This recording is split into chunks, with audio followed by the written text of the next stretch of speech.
जी अस्सलाम वालेकुम। क्या हाल चाल है? ठीक ठाक हो? खैरियत से हो? आवाज़ आ रही है? स्क्रीन भी शो हो रही है?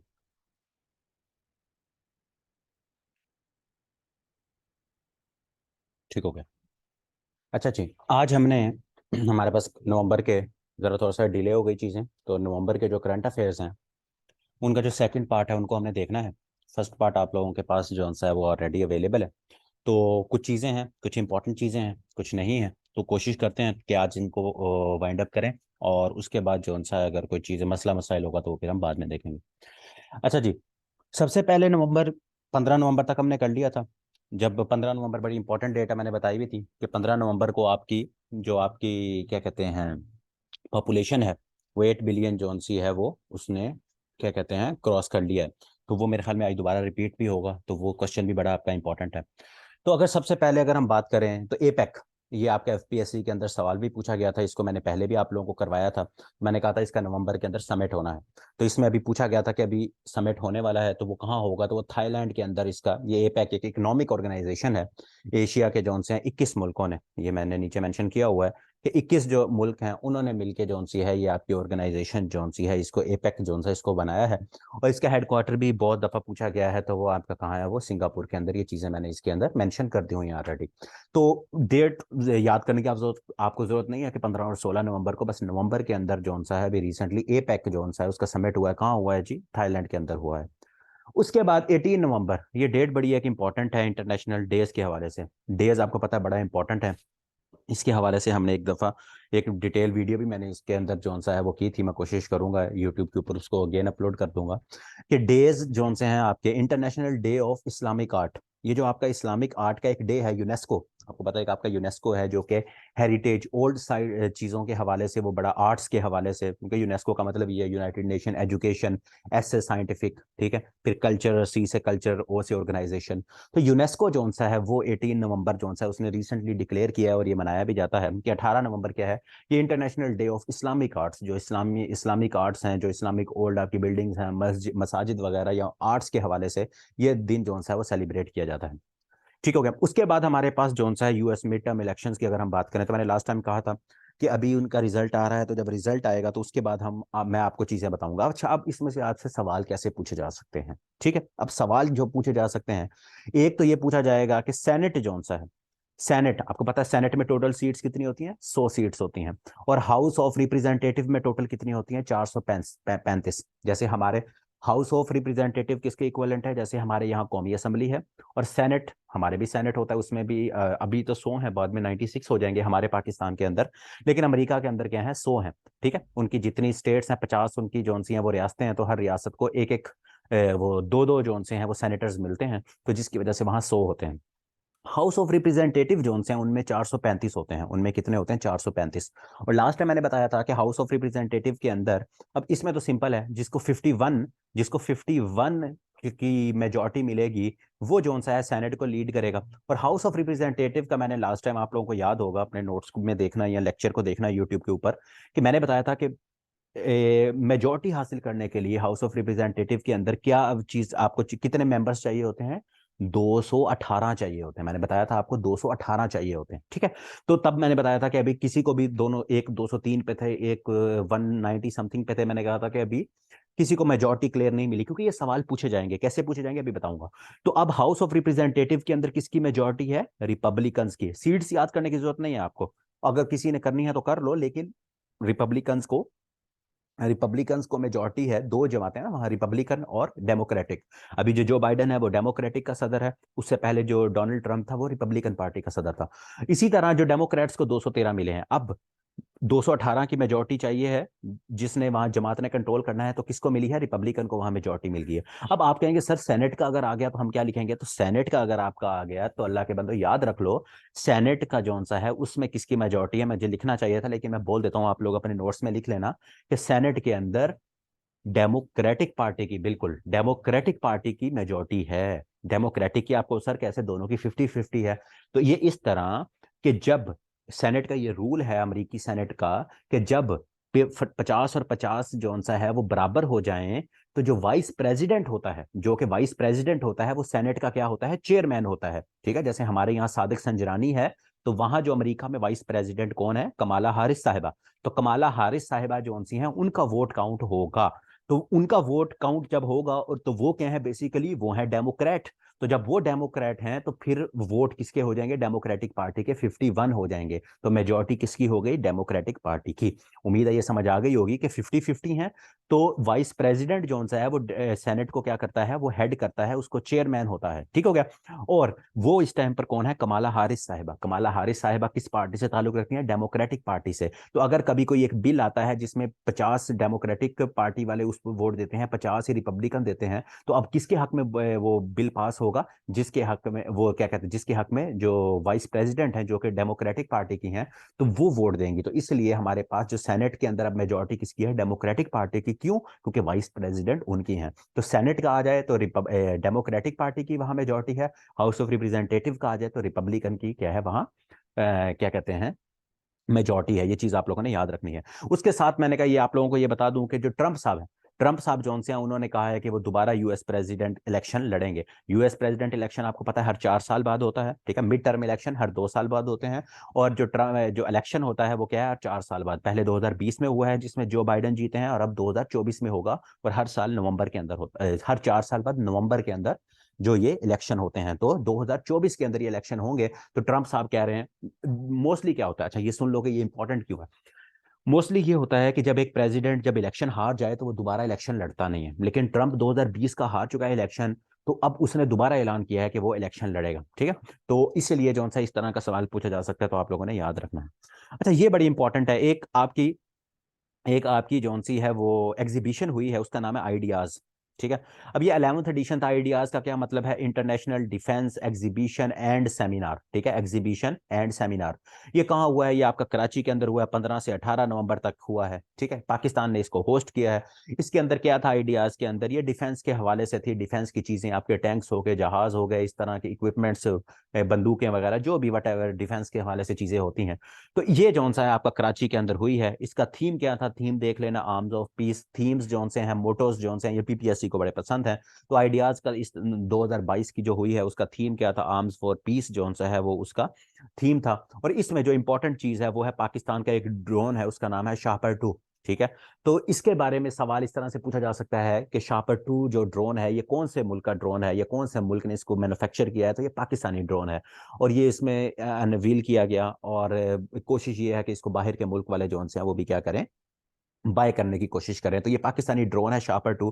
तो इसके बारे में भी आप लोगों ने क्या है, इसको याद रख लेना है।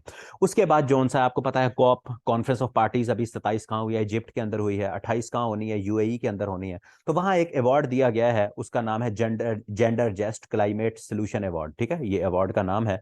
तो ये पहले पाकिस्तानी को मिला है, उनका नाम क्या है, जवेद हुसैन। तो ये सिंपल सा वन लाइनर है, ये आप लोगों ने याद रखना है।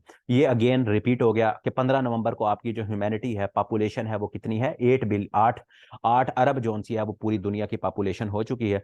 तो ये डेट आपने बड़ी, मैंने लास्ट टाइम भी बताया था, बहुत इंपॉर्टेंट है कि कौन सी डेट को 8 बिलियन क्रॉस किया है हमने। तो वो हमने 15 नवंबर जोन सा है, जो 15 नवंबर है उसको हमने जो सा है ये जो बड़ा एक माइलस्टोन था वो हमने अचीव किया है।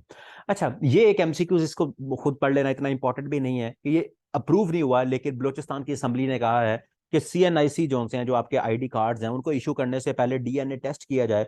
डीएनए टेस्ट किया जाए तो उसकी ये किस लिए, उन्होंने कहा कि क्रिमिनल्स को पकड़ने के में हमें आसानी होगी। तो अब पता नहीं ये किस तरह का सिस्टम है कि क्रिमिनल्स किस तरह पकड़े जाएंगे, लेकिन उन्होंने कहा कि डीएनए टेस्ट होना चाहिए ताकि हम क्रिमिनल्स को पकड़ें। ये अभी उन्होंने रेजोल्यूशन पास किया, ये मंजूर नहीं हुआ, लेकिन इस तरह के सवाल फिर भी, क्योंकि ये न्यूज में बहुत ज्यादा आया है, तो पूछे जा सकते हैं। अच्छा जी, ये आ गया आप लोगों का आर्टेमिस, ठीक है। आर्टेमिस याद है, आर्टेमिस के बारे में मैंने आप लोगों को बताया था कि एक चांद के ऊपर अपोलो 11 के बाद जो 1967 के अंदर एक आपका अपोलो 11, 67 या 69 में जो गया था, उसका जो आपका मून के ऊपर जो हम बचपन से पढ़ते आ रहे हैं, नील आर्मस्ट्रॉन्ग साहब गए थे, साथ ही 2-3 और लोग भी थे। तो उसके बाद जौन सा है नासा का ये 50 साल के बाद नासा का ये एक नया मिशन जौन सा है वो जा रहा है। तो ये आपका इतना इंपॉर्टेंट है कि कब गया है, ये डेट आपने याद रखनी है, 16 नवंबर को। कहां से गया है, कैनेडी स्पेस सेंटर जो कि यूएसए के अंदर है, ठीक है। लास्ट टाइम आपको याद है जब जेम्स वेब टेलीस्कोप गई थी 25 दिसंबर 2021 को, तो मैंने बार बार कहा था कि ये पूछा जाएगा। और तीनों सवाल पूछे गए कि कौन सी टेलीस्कोप लॉन्च की गई, जेम्स वेब टेलीस्कोप, कब की गई? 25 को की गई, दिसंबर को की गई 2021 को। और कहाँ से की गई? फ्रेंच गियाना जौन सा है उस इलाके से जौन सा है वो की गई। तो ये तीनों चीजें आपने इसके हवाले से भी याद रखनी है कि किसने लॉन्च की है। नासा ने लॉन्च किया है नया रॉकेट, उसका नाम क्या है? मिशन का आर्टेमिस। उसके बाद ये 16 नवंबर को किया गया। और कहाँ से किया गया? ये कैनेडी स्पेस सेंटर जोन सा है, वहां से ये किया गया। ठीक हो गया। उसके बाद ये इतना भी इंपॉर्टेंट नहीं है, लेकिन याद रख लो, क्योंकि अरूब आफ्ताब को आपको पता है पहली पाकिस्तानी है जिनको ग्रैमी अवार्ड मिला है। म्यूजिक का ये अवार्ड होता है ग्रैमी। तो अरूज आफ्ताब साहिबा जोन सी हैं, उनका क्या आपने याद रखना है? अरूज आफ्ताब को इस दफा दोबारा नॉमिनेट किया गया, अभी मिला नहीं है। यहाँ क्या है, ये देखो नॉमिनेट। तो अगर मिल जाएगा तो हम दोबारा इसको याद करेंगे। लेकिन पूछा जा सकता है कि ये दूसरी दफा सेकंड ईयर के अंदर ये नॉमिनेट हुई है। अगर मिल जाएगा तो वेल एंड गुड, वरना हम इसको देख लेंगे। ठीक हो गया। उसके बाद अगर हम बात करें कि पाकिस्तान का सर्कुलर डेप्थ जोन सा है वो कितना है। अगर हम सर्कुलर, एक सेकंड जरा रुकना।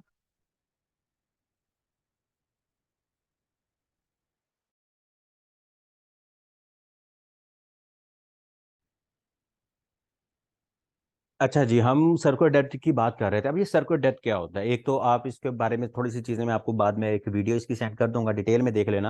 लेकिन जनरल एक आइडिया के लिए कि सर्कुलर डेप्थ क्या होता है। अब सर्कुलर डेप्थ सिंपल टर्म्स में इस तरह याद रख लो कि आपकी जो बिजली होती है ना, जो आपकी ये बिजली के रिलेटेड, आपकी इलेक्ट्रिसिटी के रिलेटेड होता है। अब इसमें ना दो कंपनीज आपकी इन्वॉल्व होती हैं। एक होते हैं जिसको हम कहते हैं डिस्ट्रीब्यूशन कंपनीज, जिनको डिस्कोज कहते हैं, डिस्ट्रीब्यूशन कंपनीज। और एक होती हैं जिसकोज, जी से जनरेटिंग कंपनीज। मतलब एक दो कंपनीज कैसे? एक होंगी जनरेटिंग कंपनीज जिन्होंने बिजली को जनरेट करना है, जैसे आपने सुना होगा हब पावर प्लांट है, साहिवाल कोल पावर प्लांट है, आपका कायदे आजम सोलर प्लांट। मतलब कि आपकी वो कंपनीज जिन्होंने जनरेशन करनी है। ठीक है। अब वो जनरेशन वाली कंपनीज डिफरेंट है, डिस्ट्रीब्यूटिंग वाली डिफरेंट है। ठीक है। अब जिन्होंने जनरेट किया, लेट्स सपोज उन्होंने 5 रुपए का यूनिट बनाया, उन्होंने 5 रुपए से का यूनिट उनसे खरीद लिया डिस्ट्रीब्यूटिंग कंपनीज ने। ठीक है। अब डिस्ट्रीब्यूटिंग कंपनीज क्या है? ये जो आपने नाम सुना होगा, लेस्को हो गया, मैपको हो गया, उसके बाद जो सा जितनी भी हैं, कि मुल्तान वाली जो सी है उसको मैपको कहते हैं, लाहौर वाली को लेस्को कहते हैं, इस्लामाबाद वाली को आई थिंक एस्को कहते हैं। इसी तरह डिफरेंट हैं, गुजरांवाला वाली साइड पे, फैसलाबाद वाली साइड पे, ये सारी कंपनीज हैं। इनको क्या कहते हैं? ये डिस्ट्रीब्यूटिंग कंपनीज होती हैं, जो आपसे बिल लेती हैं, आपको बिजली डिस्ट्रीब्यूट करके देती हैं। अब ये जब जनरेट होती है बिजली, फिर उसके बाद डिस्ट्रीब्यूशन कंपनी के पास जाती है, उसके बाद हमारे पास आती है। इसके दरमियान लॉसेज हो जाते हैं बिजली के। तो वो जो कर्जा होता है, वो मिक्स वो होता है। ये सिंपल टर्म्स में समझा रहा हूँ। उसको हम क्या कहते हैं? उसको हम सर्कुलर डेट कहते हैं। तो पाकिस्तान का जो ये सर्कुलर डेट है इस टाइम पर, कि अब हमने जो पैसे दिए वो डिस्ट्रीब्यूटिंग कंपनीज के पास जाने हैं, उनमें से कुछ लॉस हो रहा है, जो डिस्ट्रीब्यूटिंग कंपनीज ने आगे जनरेशन कंपनीज को देना है, फिर आगे हुकूमत हमसे कलेक्ट कर रही है। ये डिफरेंट एक क्या है, जाल सा है। तो वो कितना है? 2.44 ट्रिलियन। ये बढ़ता रहता है। तो आपको थोड़ा सा आइडिया होना चाहिए कि मोर देन 2 ट्रिलियन, 2 खरब जोन से रुपए हैं, वो आपका सर्कुलर डेट है। ये सिंपल, बस इस इतनी टर्म्स में आप याद रखो कि जो लॉस होता है कि जनरेटिंग कंपनी से लेकर आगे डिस्ट्रीब्यूटिंग कंपनी से, और इनके दरमियान में ट्रांसमिशन का भी लॉस होता है। अब जितनी बिजली बन रही है सारी हमारे पास तो नहीं आती, कोई आपकी ट्रांसमिशन लाइंस खराब है, वहां लॉस हो रहा है, तो ये सारा सर्कुलर डेट के अंदर आता है। ठीक हो गया। तो ये सिंपल टर्म्स में मैंने आप लोगों को समझाया ताकि आप लोगों के लिए इतना कोई इशू ना हो। उसके बाद जौन सा अगर हम बात करें, तो ये आप लोग इसको देख लेना कि वर्ल्ड बैंक ने कहा है कि हमारी जो क्लाइमेट चेंज की वजह से हमारी जीडीपी, पूछा जा सकता है कि वर्ल्ड बैंक के अकॉर्डिंग पाकिस्तान की कितनी जीडीपी गिरेगी। तो 15 से 20% जो है वो पाकिस्तान की जीडीपी गिर सकती है। तो इसको मैं दोबारा बताने की जरूरत नहीं है। लास्ट टाइम हमने इसको देखा था कि 15 से 16 नवंबर को G20 का जो समिट हुआ है, कहाँ हुआ है? बाली के अंदर। बाली कहाँ है? इंडोनेशिया के अंदर। ठीक है, इंडोनेशिया के अंदर। और दूसरा, आप लोगों को पता है कि पिछला जो लास्ट समिट हुआ था वो कहाँ हुआ था? वो इटली के अंदर हुआ था, जो कि 2021 का समिट था। और अगला कहाँ होगा? वो इंडिया के अंदर होगा। तो ये सारे आप लोगों ने क्या है, याद रखने हैं। लास्ट कब हुआ था? इटली के अंदर। अब 2022 का कहाँ हुआ है? इंडोनेशिया के अंदर, 15 से 16 नवंबर के अंदर। और अगला कहाँ होगा? वो इंडिया के अंदर होगा। अच्छा जी, उसके बाद चार्टर्ड अकाउंटेंट, आपको पता है पाकिस्तान के अंदर चार्टर्ड अकाउंटेंट्स की बड़ी एक वैल्यू होती है। तो उनकी एक एसोसिएशन है, उसको कहते हैं ACCA। तो उसके लिए जौन सा है, पहली दफा आलिया माजिद साहिबा जौन सी है, वो फर्स्ट एशियन जौन सी है, साउथ एशियन पाकिस्तानी है, जिनको उसका वाइस प्रेसिडेंट, VP क्या है? Vice president. उनको इसका वाइस प्रेसिडेंट जौन सा है वो मुंतखब किया गया है। तो ये भी वन लाइनर के तौर पर आपने इसको भी याद रखना है। उसके बाद इंडिया ने जौन सा है एक प्राइवेट, पहली दफा पाकिस्तान के अंदर, तो अभी हमारे पास सरकारी सतह पर भी हमने नहीं बनाया, लेकिन इंडिया में प्राइवेट जोन सा एक रॉकेट बनाया। उसका नाम आपने याद रखना है। पूछा जाएगा कि विक्रम S रॉकेट जोन सा है अभी किसने बनाया है? तो ये प्राइवेट जोन सा है वो बना है, इंडिया के अंदर बना है और ये लॉन्च किया गया है 18 नवंबर को। तो ये विक्रम एस रॉकेट किसने बनाया? प्राइवेट है लेकिन इंडिया के अंदर जोन सा है वो बना है। ये बड़ा इंपॉर्टेंट सवाल है आपका, ठीक है। आपको पता है कि मुसलमानों के अंदर जोन से अगर बड़े दो जोन से हैं, सेक्ट्स हैं, उनमें बात करें तो एक आपका सुन्नी सेक्ट आएगा, दूसरा आपका शिया सेक्ट जोन सा है वो आएगा।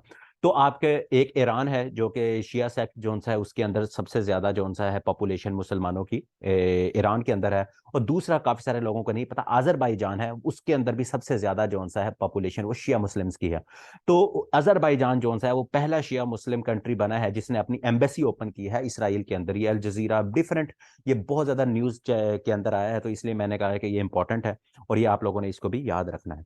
उसके बाद इसको देख लेना, इस तरह के सवाल पूछे भी जा सकते हैं। एक कॉमेडियन थे बड़े फेमस पंजाब के, तारिक टैडी, ठीक है, तो उनकी डेथ हुई है 19 नवंबर को लाहौर के अंदर। तो इस तरह के क्वेश्चंस इंपॉर्टेंट भी हैं, नहीं भी हैं, तो ये आप लोग खुद भी देख सकते हो। अच्छा, ये एक बड़ा इंपॉर्टेंट है कि टेलीमेडिसिन ड्रोन बनाया गया है। तो इसमें क्या पूछा जाएगा कि रिसेंटली एक पाकिस्तान में पहला टेलीमेडिसिन टेलीमेडिसिन ड्रोन क्या है कि वो ड्रोन के अंदर जो सा एक किट होगी, या उसमें कैमराज लगे होंगे। तो अगर जो दूर दराज एरिया है, डॉक्टर यहाँ बैठा हुआ है, वो ड्रोन को भेजेगा, वहां से वो मुआयना कर सकता है, वो उसे ड्रोन के पास लेके जाके उसको कहेगा कि हाँ भाई मुंह खोलो, गला जौन सा है वो ठीक है, आपका कोई मसला है, कहाँ मसला है, तो इस तरह से चेकअप कर सकते हैं। ये इसलिए टेलीमेडिसिन ड्रोन एक किट बनाई है। तो ये कहाँ पहले बनाई गई है? ये सिंध के अंदर एक प्राइवेट कंपनी है, उसका नाम है टेक फॉर लाइफ, ठीक है। टेक फॉर लाइफ कंपनी है। तो इस तरह का सवाल पूछा जा सकता है कि रिसेंटली कौन से सूबे के अंदर अभी एक टेलीमेडिसिन ड्रोन, पहली दफा पाकिस्तान में पहली दफा ये ड्रोन जो सा है वो एक किट लॉन्च की गई है। और ये कहाँ की गई है? जी बिल्कुल, ये सिंध के अंदर जोन सा है वो लॉन्च की गई है। उसके बाद मुफ्ती आजम, ठीक है, मुफ्ती आजम पाकिस्तान के जोन सा है, उनका क्या नाम है? रफ़ी उस्मानी। आपने मौलाना तकी उस्मानी का नाम सुना होगा। ये मौलाना तकी उस्मानी के क्या थे? भाई थे। ये मौलाना तकी उस्मानी के भाई थे। 86 ईयर एज थी इनकी। कराची के अंदर जोन सा है 18 नवंबर को इनकी डेथ हुई।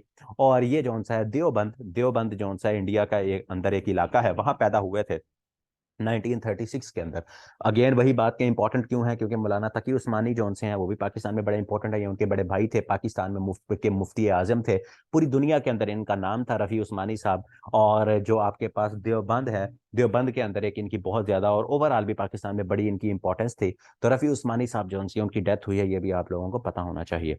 उसके बाद FIFA world cup, another important. FIFA world cup सबको ये तो पता है कि कतर के अंदर, दोहा के अंदर खेला जा रहा है 2022 का।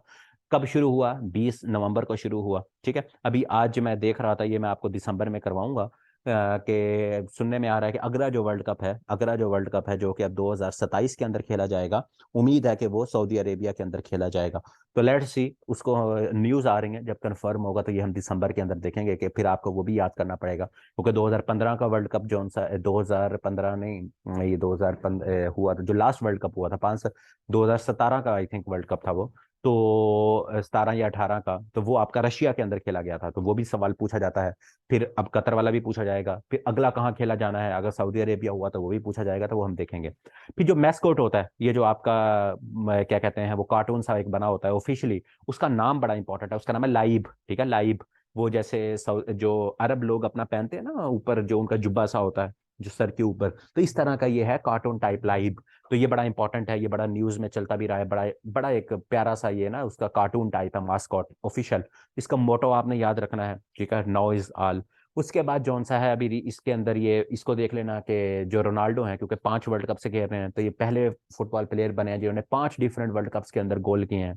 और फीफा के हवाले से जौन सा है, ये आपकी ऑर्गेनाइजेशन है फुटबॉल की, ये सारी चीजें पहले भी पता है, लेकिन अगेन रिपीट कर लेना कि 1904 में ये बनी थी। इसके प्रेसिडेंट का नाम जौन सा है, इटली से इसका ताल्लुक है, ठीक है, गियानी इन्फांटिनो जो उनसे हेडक्वार्टर ज्यूरिख स्विट्जरलैंड के अंदर है इसका। तो ये सारी चीजें आपकी जनरल नॉलेज की चीजें हैं, लेकिन आप लोग इसको पढ़ लेना ताकि रिवाइज हो जाए, क्योंकि अभी वर्ल्ड कप हुआ है तो एक साल तक अब वर्ल्ड कप आपकी जान नहीं छोड़ेगा।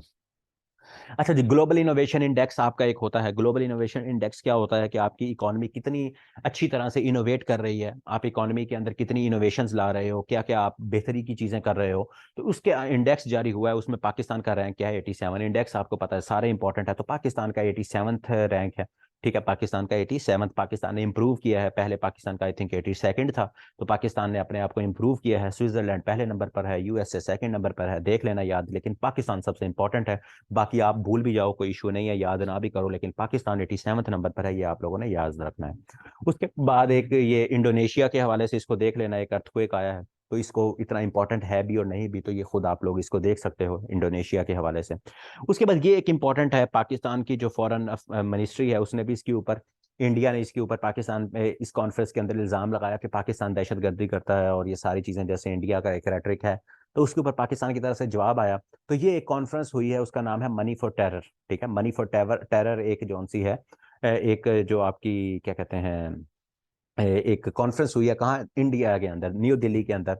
तो ये तीसरी कॉन्फ्रेंस थी, पहली पेरिस के अंदर हुई थी, मैंने मेंशन किया हुआ है 2018 के अंदर, फिर मेलबर्न के अंदर हुई थी, जो इस टाइम हुई है उसमें इंडिया के अंदर हुई है। तो इंडिया ने इस कॉन्फ्रेंस को यूज किया पाकिस्तान के ऊपर इल्जाम तराशी, फिर उसके बाद पाकिस्तान की तरफ से भी जवाब आया कि इस तरह से भाई हम जो सा है कोई भी सिस्टम अपना जरा अपने गिरेबान में झांको। तो इसलिए ये कॉन्फ्रेंस बड़ी इंपॉर्टेंस, वैसे तो शायद इतना ना होता, हो जाती चली जाती, हमें भी नहीं पता था, लेकिन जब इंडिया ने पाकिस्तान पे इल्जाम लगाया, पाकिस्तान ने उसका रिस्पांस दिया, तो न्यूज़पेपर्स में ये सारा रिस्पांस छपा, तो इसलिए हमारे लिए भी ये कॉन्फ्रेंस इंपॉर्टेंट है। तो थर्ड मिनिस्ट्रियल कॉन्फ्रेंस जो सी है वो आपकी कहाँ हुई है, टेररिज्म के ऊपर, वो इंडिया के अंदर हुई है। अच्छा जी, अब ये एक बड़ा इंपॉर्टेंट है, पाकिस्तान के एक ऑथर हैं, बल्कि इंडिया के ही एक ऑथर है, उनका नाम है खालिद जवेद। अब खालिद जवेद की एक बुक है, खालिद जवेद की एक बुक है, उसका नाम था, उसका नाम है जी नेमत खाना। उसका क्या नाम है, नेमत खाना। अब ये नेमत खाना क्या है, अब देखो, बेसिकली क्या है कि एक प्राइज है आपका, ठीक है, उसका नाम है जेसीबी प्राइज, उसका क्या नाम है, जेसीबी प्राइज। ये आपका जौन सा है जेसीबी प्राइज, जौन सा 2018 में स्टार्ट हुआ था, लिटरेचर के ऊपर ये प्राइज दिया जाता है, जेसीबी प्राइज। ठीक है, ये आपका जो प्राइज है, ये क्या है, ये आपका दिया जाता है। और ये दिया कहाँ जाता है, ये इंडिया के अंदर जौन सा है, डिफरेंट जुबानों के अंदर जौन सा है वो इसको प्राइज को जौन सा है वो दिया जाता है, जो आपका जेसीबी प्राइज है। ठीक है, ये आपका जेसीबी प्राइज। अच्छा, अब इसमें मसला क्या हुआ, पहली दफा ऐसा हुआ है कि किसी उर्दू के ऑथर को इसका नाम ही यही है, जेसीबी प्राइज। जेसीबी, अब इस जेसीबी का मतलब क्या है, लेकिन इसको जेसीबी प्राइज ही कहते हैं। तो जेसीबी प्राइज जो सा 2018 में ये स्टार्ट हुआ था, जैसे मैंने मेंशन किया हुआ, लिटरेचर के लिए जो सा है ये दिया जाता है। अब ये मिला किसको है, ये मिला है द पैराडाइज ऑफ फूड को। ठीक है, अब ये पैराडाइज ऑफ फूड क्या है, अब यहां देखो थोड़ा सा इसको समझ लेना गौर से। बुक 2014 में एक पब्लिश हुई, उसका नाम था नेमत खाना। ठीक है, उर्दू में एक बुक पब्लिश होती है, उसका क्या नाम है, उसका नाम है नेमत खाना। 2014 में बुक पब्लिश हुई, उसके ऑथर तो कौन थे, खालिद जवेद। ठीक हो गया, उन्हीं को ये अवार्ड मिला है। लेकिन फिर उसको ट्रांसलेट किया बारान फारूकी ने इंग्लिश के अंदर, उसका क्या नाम रखा, उसका नाम रखा द पैराडाइज ऑफ फूड। ठीक हो गया, द पैराडाइज ऑफ फूड। मतलब बुक क्या है, बुक है उर्दू के अंदर, उसका क्या नाम है, नेमत खाना, उसका क्या नाम है, नेमत खाना। उसको अवार्ड मिला है, और उसको अवार्ड क्यों मिला है, इस वजह से मिला है कि उसका जो ट्रांसलेशन है वो की बारान फरूकी ने, और उसकी ट्रांसलेशन का नाम क्या है, द पैराडाइज ऑफ फूड। ठीक है, तो इसीलिए, लेकिन अवार्ड किसको मिला, खालिद जवेद को, ये बारान फरूकी साहब भी वहीं थे, लेकिन क्योंकि असल बुक तो नेमत खाना थी ना, तो इस वजह से इसको अवार्ड मिला है। और ये इंडिया के अंदर बड़ा पहली दफा ऐसा हुआ है, फर्स्ट टाइम कि उर्दू के अंदर जो बुक लिखी गई है उसको ये देखा लिखा हुआ है फर्स्ट वर्क इन उर्दू। ठीक है, फर्स्ट वर्क इन उर्दू जो सा है उसके अंदर ये अवार्ड मिला है। तो मे भी कभी ये सवाल उर्दू के अंदर पीपीएससी के अंदर या कहीं पूछते जाए तो आपने याद रख लेना।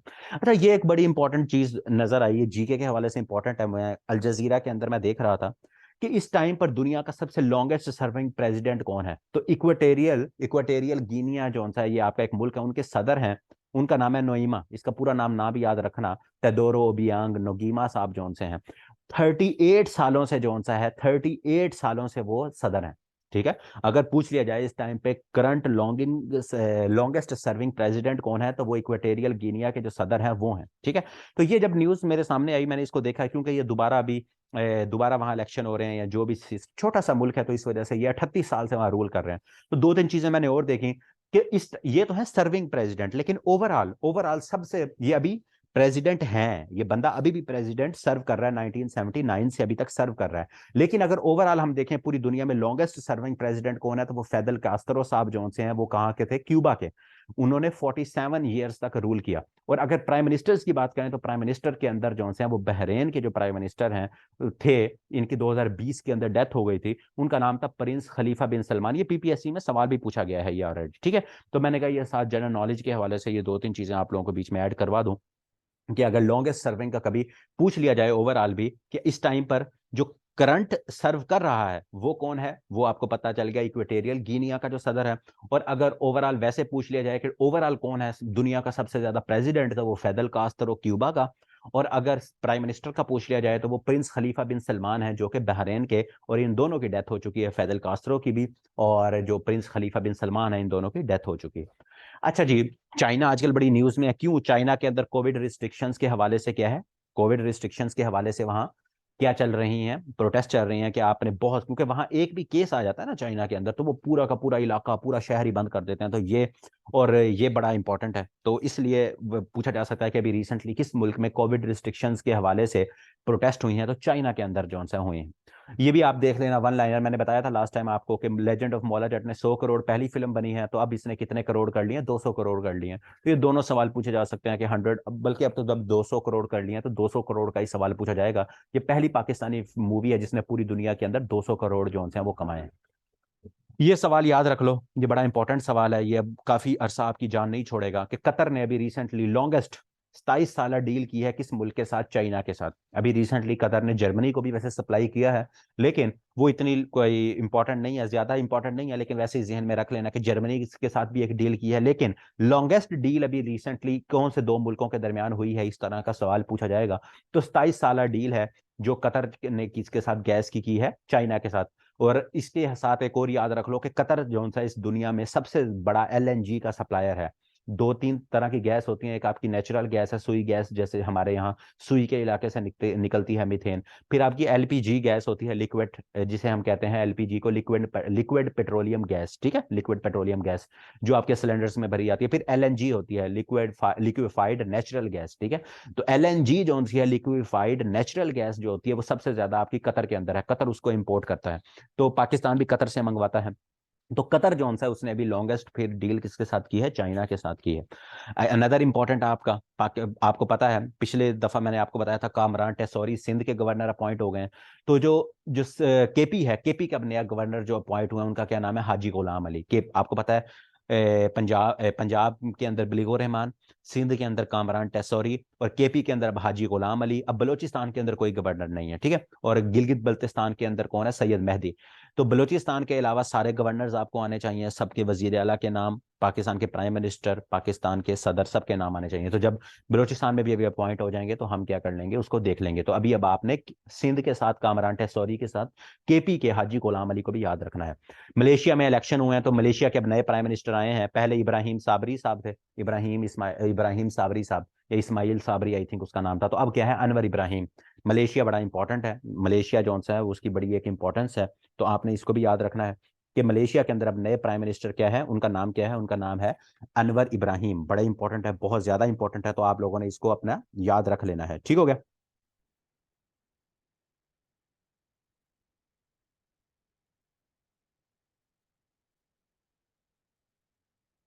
ठीक हो गया। तो ये आपके पास क्या है? अनवर इब्राहिम अब मलेशिया के नए प्राइम मिनिस्टर जो से हैं वो बन गए।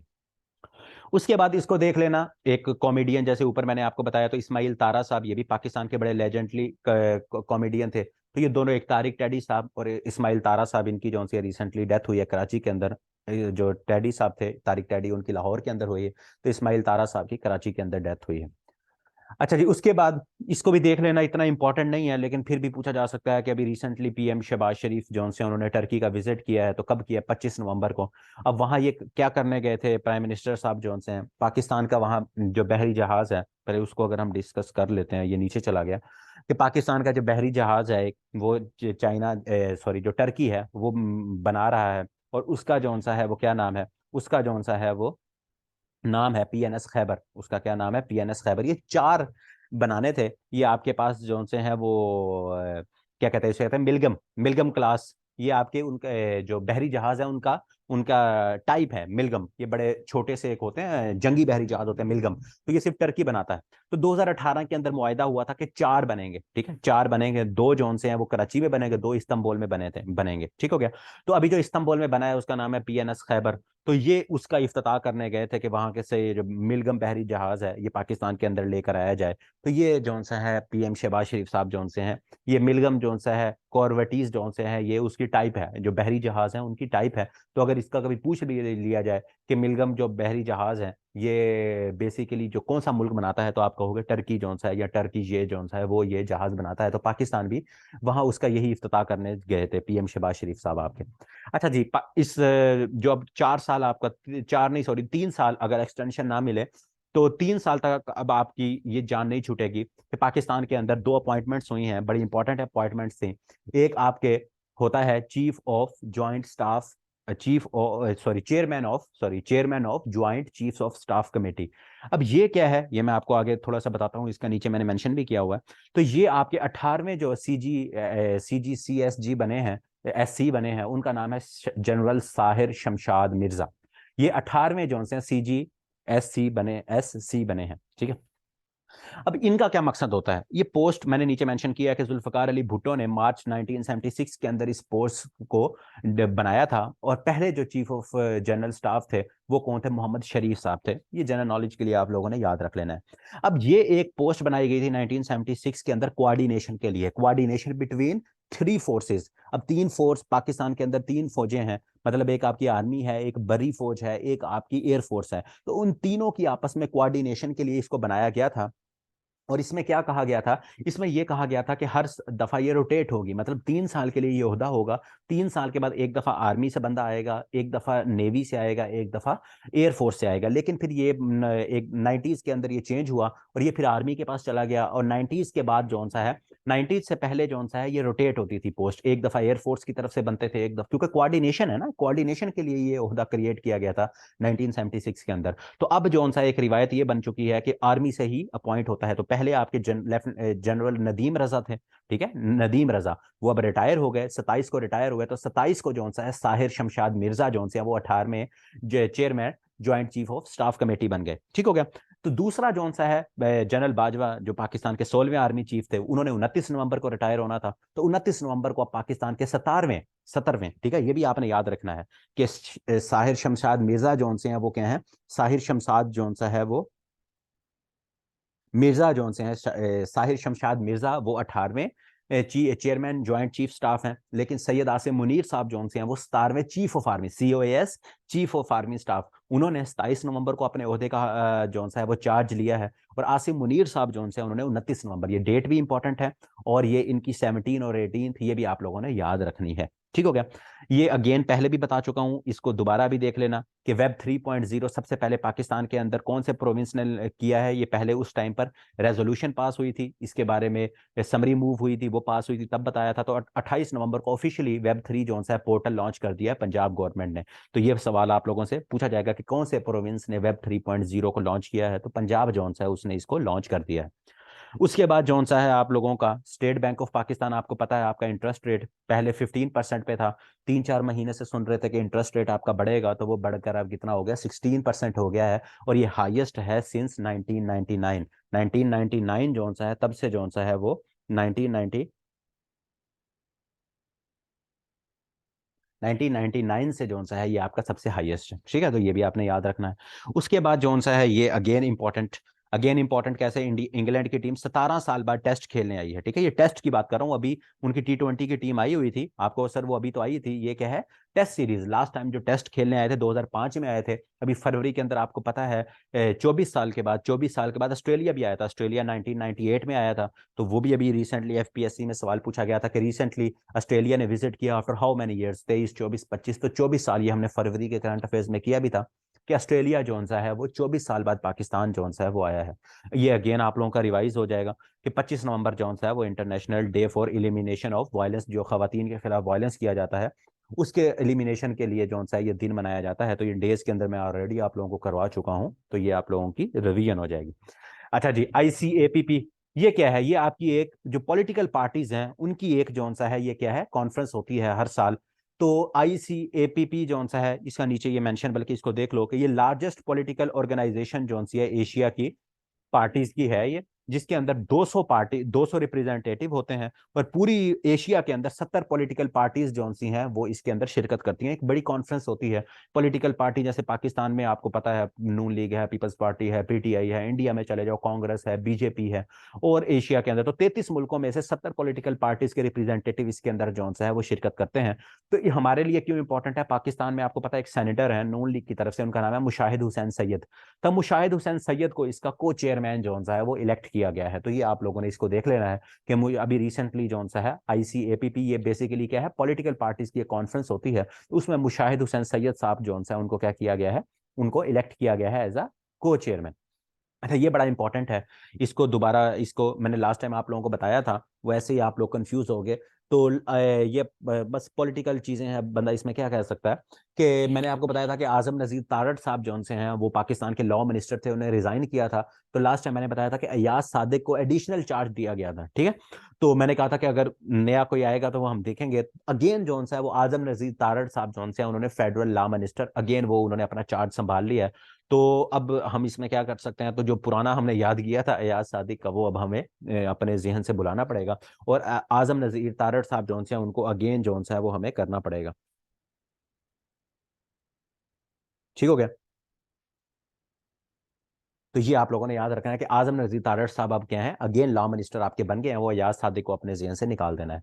तो ये चाइनीज के एक फॉरेन प्रेसिडेंट थे, 1993 से 10 साल तक, 2003 तक ये रहे थे, जियांग जेमिंग। इनकी जौन सी है डेथ हुई है, तो इसको भी आप लोग देख लेना, ज्यादा इंपॉर्टेंट है भी नहीं भी है, लेकिन इसके बाद देख लेना। उसके बाद हाई रिस्क थर्ड कंट्रीज की एक लिस्ट होती है, ये यूके की होती है। तो यूके ने पाकिस्तान को इससे रिमूव किया है, ये बहुत इंपॉर्टेंट है। अब दो तरह के सवाल पूछे जाएंगे कि रिसेंटली पाकिस्तान को जौन सा यूके ने रिमूव किया है, किससे रिमूव किया है? हाई रिस्क थर्ड कंट्रीज की लिस्ट से। यहाँ पूछा जाएगा कि Pakistan was removed from high risk third countries list by, कौन से मुल्क ने रिमूव किया है? तो यूके ने पाकिस्तान को इस लिस्ट से रिमूव किया है। दोनों तरह के सवाल पूछे जा सकते हैं, तो ये आप लोगों ने याद रखना है। 30 नवंबर, 30 नवंबर क्या है? 30 नवंबर योम तासीस मनाया जाता है। योम तासीस मतलब foundation day of Pakistan Peoples Party. ये पाकिस्तान अफेयर्स के अंदर मैं आप लोगों को बताता होता हूँ कि लाहौर के अंदर ये सवाल पूछा भी जाता है कि पीपल्स पार्टी की बुनियाद कहाँ रखी गई थी? लाहौर के अंदर रखी गई थी। कब रखी गई थी? 30 नवंबर 1967 को। और फाउंडर कौन थे पाकिस्तान पीपल्स पार्टी के? जुल्फिकार अली भुट्टो साहब जौन से हैं वो पाकिस्तान पीपल्स पार्टी के क्या थे? फाउंडर थे। तो आप लोगों ने इसको भी याद रख लेना है। अच्छा, ये बड़ा इंपॉर्टेंट है कि मंकी पॉक्स का, उन्होंने कहा कि ये मंकी पॉक्स जो है ना, ये एक रेसिस्ट टर्म है, या ये टर्म अच्छी नहीं है, तो उन्होंने उसका नाम चेंज करके एम पॉक्स कर दिया। और ये मैं आप लोगों को बता चुका हूं कि WHO ने 23 जुलाई, ये बड़ा इंपॉर्टेंट, ये भी FPSC में रिसेंटली सवाल भी पूछा गया था, तो मैंने तब आपको बताया था कि ये पूछा जाएगा कि WHO ने ये जो मंकी पॉक्स है इसको पब्लिक हेल्थ इमरजेंसी कब डिक्लेयर किया था? तो ये जुलाई के करंट अफेयर्स आप देखोगे तो मैंने उसमें बताया था कि 23 जुलाई को किया था। तो ये अब मैंने दोबारा एक तरह से आप लोगों की रिवीजन हो गई, क्योंकि मंकी पॉक्स आया था, तो मैंने कहा आप लोगों की रिवीजन हो जाएगी कि मंकी पॉक्स को एक तो रीनेम किया है, क्या है? Mpox. और दूसरा जौन सा है, जी बिल्कुल, और दूसरा जौन सा है, इसको 23 जुलाई को इसको WHO ने क्या किया था? पब्लिक हेल्थ इमरजेंसी जौन सा है वो क्या किया गया था? डिक्लेयर किया गया था। अच्छा जी, उसके बाद अगर हम बात करें, उसके बाद अगर हम बात करें तो ये ना, ये जो लास्ट आपका पेज है, इसमें कुछ चीजें ऐसी हैं, कुछ तो इस करंट अफेयर्स की हैं, कुछ चीजें जो सी हैं आपके भी रिसेंटली पेपर में आई थी, तो या पिछले मंथ मिस हो गई थी, तो मैंने कहा वो यहाँ कर दूं। एक तो आपको पता है इंटरनेशनल फाइनेंशियल वॉच डॉग। अब ये वॉच डॉग यहाँ जो लिखा हुआ है, ये मुझे लिखना चाहिए था, ये कौन है? ये आपकी FATF है। इंटरनेशनल फाइनेंशियल वॉच डॉग कौन सी है? वो है FATF, financial action task force, ठीक है। ये क्या है? FATF है। दोबारा बता दूं, मुझे लिखना भूल गया कि अगर इस तरह का सवाल भी पूछा जाता जा सकता है कि which one of the following organisation is financial watchdog. Watchdog क्या है? जिसने पहरादारी करनी होती है फाइनेंस के ऊपर, तो वो आपकी क्या है? FATF, financial action task force, जिसने रिसेंटली 21 अक्टूबर को पाकिस्तान को ग्रे लिस्ट से रिमूव किया था। तो उसने अब क्या किया है? उसने म्यांमार को ब्लैक लिस्ट कर दिया। म्यांमार आपको पता है ना, जहां मिलिट्री कू हुआ है, वहां मिलिट्री ने कब्जा किया हुआ है। तो पहले मैं आप लोगों को काफी दफा पढ़ाता रहा हूं कि दो मुल्क हैं जो कि ब्लैक लिस्ट के अंदर हैं, एक नॉर्थ कोरिया और ईरान। अब तीसरा आपने याद रखना है, जो कि ये बहुत इंपॉर्टेंट सवाल है। अभी अगर मैं कहूँ एक आर्मी चीफ और चीफ ऑफ ज्वाइंट स्टाफ के अलावा इस नवंबर के अंदर कोई बहुत इंपॉर्टेंट आपका इवेंट हुआ है, तो वो आपका ये म्यांमार वाला इवेंट है। पूछा जाएगा कि recently which country is added to blacklist by FATF, तो वो क्या है, म्यांमार। तो अब 3 मुल्क हो गए हैं, पहले 2 मुल्क थे, एक नॉर्थ कोरिया था और ईरान था, और तीसरा मुल्क कौन सा हो गया, म्यांमार, जिसको एफएटीएफ ने ब्लैक लिस्ट कर दिया है कि वहाँ जो सा है वो, क्योंकि आर्मी की हुकूमत है और वहाँ हालात काफ़ी ख़राब हैं, और जो मनी लॉन्ड्रिंग वगैरह और ये सारी चीज़ें हो रही हैं, तो उन्होंने इसको ये कर दिया। दूसरा एक और सवाल जो सा है, जो लास्ट टाइम मुझसे मिस हो गया था, 21 अक्टूबर को पाकिस्तान को ग्रे लिस्ट से निकाला गया। तो एक और सवाल जो सा है वो अभी मैंने देखा, मेरी नज़र से गुजरा, कि पाकिस्तान के साथ एक और मुल्क को भी एफएटीएफ की ग्रे लिस्ट से निकाला गया था, तो उसका क्या नाम है, उसका नाम है निकारागुआ। ये एक छोटा सा मुल्क है। तो ये इस तरह के सवाल पीपीएससी को बड़े पसंद है। तो उसमें ये जो सा है सवाल मेरी नज़र से एक वेबसाइट से गुजरा, तो कौन से मुल्क जो सा है उसको पाकिस्तान के साथ एफएटीएफ की ग्रे लिस्ट से निकाला गया है। तो आप लोगों को ये पता होना चाहिए कि पाकिस्तान के साथ 21 अक्टूबर को निकारागुआ जोन सा है उसको निकाला गया था। ठीक हो गया। उसके बाद जोन सा एक और सवाल जो अक्टूबर के अंदर स्किप हुआ था, कि पाकिस्तान की तरफ से किसने रिप्रेजेंट किया था इस्तांबुल के अंदर, एक कॉन्फ्रेंस हुई। अब ओआईसी की तरफ से एक कॉन्फ्रेंस, ये कॉन्फ्रेंस किसकी तरफ से हुई, 18 अक्टूबर को ओआईसी ने एक इंफॉर्मेशन मिनिस्टर्स की, ये जो आपको पता ना इंफॉर्मेशन टेक्नोलॉजी, इंफॉर्मेशन मिनिस्टर्स की एक कॉन्फ्रेंस जोन सी है, इंफॉर्मेशन मिनिस्टर जोन से हैं, उनकी कॉन्फ्रेंस जोन सी है वो की थी। और ये कॉन्फ्रेंस जोन सी है, इंफॉर्मेशन मिनिस्टर्स की कॉन्फ्रेंस हुई, ये किसने की, ओआईसी, अगेन बता रहा हूँ, ओआईसी कहाँ हुई, इस्तांबुल के अंदर, 18 अक्टूबर। अगेन याद कर लेना, इतना इंपॉर्टेंट नहीं है पाकिस्तान को, क्योंकि इंफॉर्मेशन पाकिस्तान की मिनिस्टर इस टाइम पर कौन है, मरियम औरंगजेब। तो मरियम औरंगजेब ने पाकिस्तान को रिप्रेजेंट किया, और ये ओआईसी की तरफ से कॉन्फ्रेंस हुई, इस्लामिक कॉन्फ्रेंस, ठीक है, OIC, Islamic conference of information ministers, कहाँ हुई, इस्तांबुल के अंदर हुई, अगेन बता रहा हूँ, और पाकिस्तान को रिप्रेजेंट किया मरियम औरंगजेब ने। ठीक हो गया, इसको देख लेना। उसके बाद जो सा है ये वन लाइनर्स हैं, इनको आप लोग खुद देख सकते हो, मेरे ख्याल में इनमें कोई इतना इशू नहीं है। और इसी तरह आपको मैंने लास्ट टाइम भी बताया था, उससे लास्ट मंथ भी बताया था, कि नॉर्थ कोरिया बहुत ज्यादा जो सा है वो बैलिस्टिक मिसाइल्स जो सा है वो लॉन्च कर रहा है। तो अभी रिसेंटली जो लॉन्च किया है उसका क्या नाम था, हवासोंग 17 जो सा है वो लॉन्च किया था। ईरान ने एक रॉकेट लॉन्च किया, उसका क्या नाम है, गाइम 100, उसका क्या नाम है, 100, गाइम 100। ये भी वन लाइनर्स हैं, ये आप लोग देख सकते हो। और लास्ट एमसीक्यूज जो सा है, उसके बाद आप लोगों की छुट्टी, वो जोन सा है उसका क्या नाम है, उसका नाम है फाल्कन हैवी, उसका क्या नाम है, फाल्कन हैवी। ये most powerful operational rocket zone सा है वो अभी लॉन्च किया गया है। अब 2-3 सवाल पूछे जाएंगे कि मोस्ट पावरफुल ऑपरेशनल रॉकेट कौन सा है, तो आप कहोगे फाल्कन हैवी। किसने लॉन्च किया है, स्पेस एक्स कौन है, स्पेस एक्स आपकी कंपनी है, किसकी कंपनी है, एलन मस्क साहब की, जो आजकल जिन्होंने ट्विटर खरीदा हुआ है, ठीक है, जो आजकल बड़ा सोशल मीडिया पे इन है। तो स्पेस एक्स जो कंपनी है, उन्होंने फाल्कन हैवी को क्या है लॉन्च किया, ये अभी नवंबर के अंदर जो सा ये लॉन्च हुआ है। तो ये चीजें जो ये भी वहीं से, जो कैनेडी वो है ना space station, Kennedy space station, जहां से वो आर्मिटेस जो सा लॉन्च हुआ है, वहीं से ये लॉन्च हुआ है। और ये मिलिट्री के रिलेटेड है, ये क्या है, ये आपका मिलिट्री के रिलेटेड है। तो ये आप लोगों ने क्या है इसको याद रखना है, ये आप लोगों ने क्या है इसको याद रख लेना है। तो ये कुछ इंपॉर्टेंट ये चीजें थी जो मैंने डिफरेंट इधर उधर से देखी थी, वेबसाइट से, क्योंकि कुछ क्वेश्चंस होते हैं जो न्यूज़पेपर से मैं कलेक्ट कर लेता हूँ मोस्टली, लेकिन कुछ एमसीक्यूज मैंने ऐसे भी देखे हैं जो कि डिफरेंट वेबसाइट से, खासतौर पे पाक एमसीक्यूज।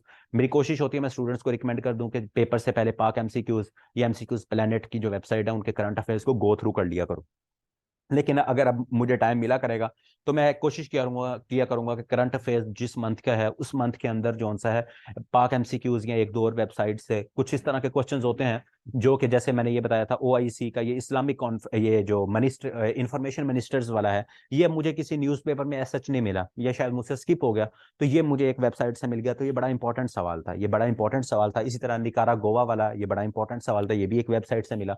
तो क्योंकि बंदा, इतने करंट अफेयर्स होते हैं कि हम इतने कवर नहीं कर पाते, तो पाक एमसीक्यूज पे इतने ज्यादा होते नहीं है। पाक एमसीक्यूज में से मोस्टली एफपीएससी उठाता है, सेम टू सेम वही स्टेटमेंट्स। तो पाक एमसीक्यूज को भी बंदा कंसर्न कर सकता है। फिर एमसीक्यूज प्लेनेट है या एक दो और वेबसाइट्स को आप खुद भी कर सकते हो। कोशिश होती है कि जितने एमसीक्यूज में आप लोगों को एक मंथ के अंदर अब 2 लेक्चर्स होते हैं आपके, तो मैं करवा सकूं, लेकिन फिर भी कुछ ना कुछ चीजें रह जाती हैं, तो उनमें इतना इशू नहीं होता। यही चीजें अगर आप याद कर लो तो यही मोर देन इनफ हो जाती हैं, ठीक है। तो मेरे ख्याल में इसके अलावा जौन सा है कोई इतना इशू नहीं होना चाहिए। बाकी इंशाल्लाह जौन सा है फिर आप लोगों के साथ जौन सा है अब दिसंबर की चीज़ें जौन सी हैं जब वो आएंगी उसके साथ मुलाकात होगी। तो उम्मीद ये, और ये फाइल के हवाले से हमेशा स्टूडेंट्स का, आप लोगों का सवाल आता है। तो ये जो फाइल है आप लोगों की, ये जो यूट्यूब के ऊपर जो सा है अभी लेक्चर अपलोड हो जाएगा, तो यूट्यूब में आप डिस्क्रिप्शन में अगर जाओगे तो डिस्क्रिप्शन के अंदर आपको एक ड्राइव का लिंक मिलेगा। उस ड्राइव के अंदर आपको ये नवंबर की ये फाइल भी मिल जाएगी। तो टेंशन नहीं लेनी, घबराना नहीं है। तो ये आपको इसी ड्राइव के अंदर जो सा है मिल जाएगी। ठीक हो गया? उम्मीद है कि चीज़ें क्लियर हो गई होंगी। कोई मसला मसाइल होगा तो आप लोग कमेंट्स करके जो सा है वो पूछ सकते हो।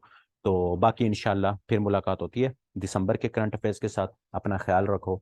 अल्लाह हाफिज़। रब रखा।